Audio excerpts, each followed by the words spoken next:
OK, donc pour le numéro ici, c'est un numéro de valeur manquante. J'ai pas enseigné ça à l'avant, donc c'est normal si jamais tu as besoin d'aide pour le faire, il n'y a pas de problème. Je vais l'expliquer pareil que si je l'avais expliqué à l'avant. Après ça, tu vas avoir d'autres numéros pour vérifier que tu comprends ça bien comme il faut. Donc, on dit qu'on a un sac de 10 billes qui contient des billes rouges, bleues et jaunes. On connaît le nombre de billes rouges, mais on ne connaît pas le nombre de billes bleues ni de billes jaunes.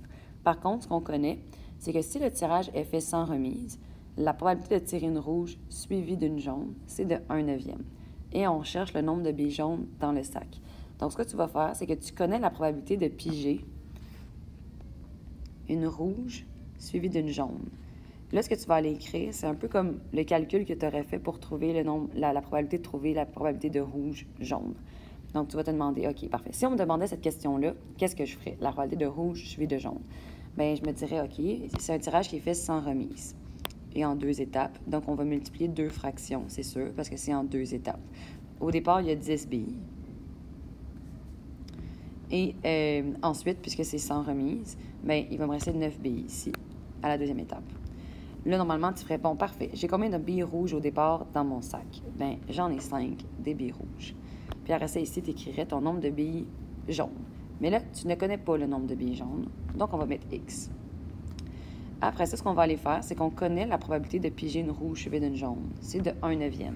Donc, je vais aller remplacer la probabilité de piger une rouge suivie d'une jaune par 1/9, qui me donne l'équation ici.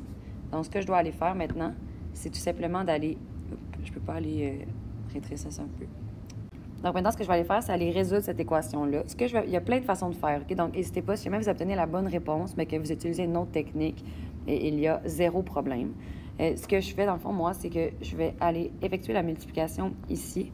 Donc, entre le 5 et le x et le 10 et le 9. Je fais numérateur fois numérateur, dénominateur fois dénominateur quand je multiplie les fractions.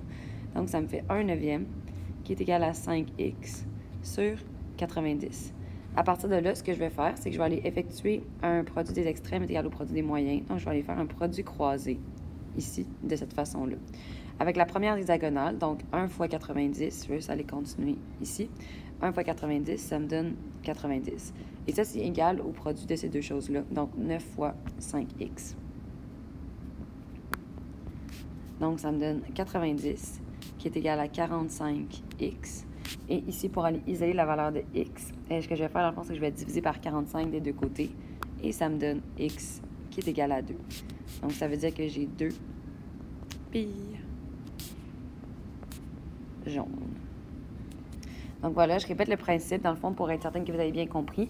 On te donne une probabilité. Tu commences avec, OK, c'est quoi la probabilité? C'est la probabilité de rouge suivi de jaune. Et tu fais comme si tu ferais ton calcul normalement. Il va te manquer une valeur. Tu mets un x. Tu remplaces la probabilité de rouge-jaune par ce qu'on t'a donné et tu résous l'équation.